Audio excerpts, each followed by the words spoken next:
Hello guys, this is Luke from the YouTube channel Bucks Exotics. I'm just sat here looking at the animals and things like that, and I was thinking about doing a little video of items what helped me when I first started keeping snakes. This is just for snakes at the moment. I'm going to do one for reptiles in general. This is only if you're a beginner and it's your first snake, you've chose it and all that, you've done your research and all that, and these are items just to build your confidence with the animal, help feed and sort of maintain its health and things like this. Items which you don't necessarily need, but they're there to help you and build your confidence and things like that. So let's get started. Right, this first item is not so much of building confidence or anything like that, but these came in handy for me when I was cleaning, especially latex gloves. And the reason why I found these quite interesting and useful is when I was cleaning is because a lot of times there's a lot of fear mongering and things like that about snakes carrying salmonella and things like that in there, which they do, but who licks their snake anyway? But yeah, latex gloves. I found these little beauties when you're cleaning, just a bit more better to boost your hygiene and things like that. So always keep some latex gloves in your box or whatever you're doing when you're cleaning that. Always handy to keep. Right, number two, I find these very important and I still use these now because I'm just a bit of a wimp and I just prefer to be safe, is some sort of forcep. You've got standard sort of tweezer style, and you've got the, I think these are called hemostats, where they lock, and these are great if you've got a larger prey item, such as like a rat, or even if you're going up to the, well, as your first snake. You know what I mean. But anyway, some sort of forcep or tweezer, just hold the prey items, gives you a bit more confidence and also keeps your hands out of the way of the snake's mouth. Try and get one at least sort of, I think that's about 30 centimetres. That way you can sort of hold them at the end, your hands right out of the way of the strike zone. But these guys, these are always great to keep on the side for you when you're feeding. Moving on to number three, these were a confidence booster for me, especially when you got say like, well, you just saw them then, snake hooks.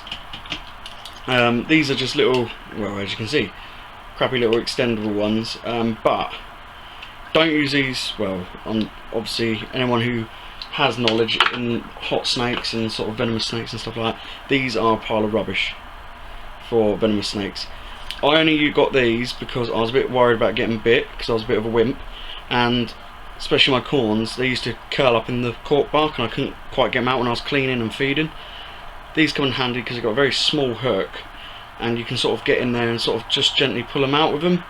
So just a little small snake hook, great especially with a hatchling, you're just getting used to them, they're a bit temperamental, that sort of thing.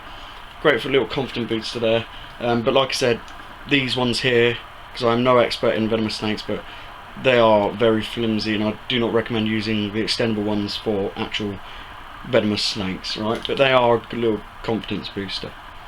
Right, I think we're on number 4 now. Yeah, 4. Again, this is not really a confidence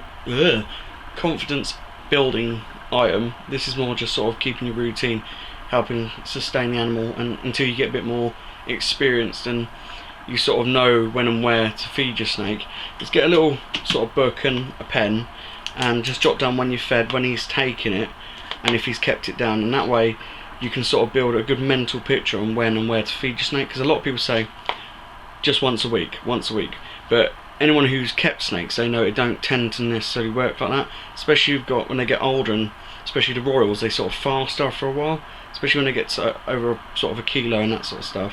They fast and you can't really keep track, so a good little book and a pen, great for keeping track, and you can sort of acknowledge how long or how short the distance of time between the feeds are, whether you're overfeeding or not feeding enough. So get a good little book and a pen. Right, last but not least, number 5. I think this is one of the most important ones, and the reason why is I feel like you can never know too much. You can never know too much, and I believe that reptile keeping or any animal keeping is an art form more than a science, and I think it should become from experience and research and knowledge and stuff like that.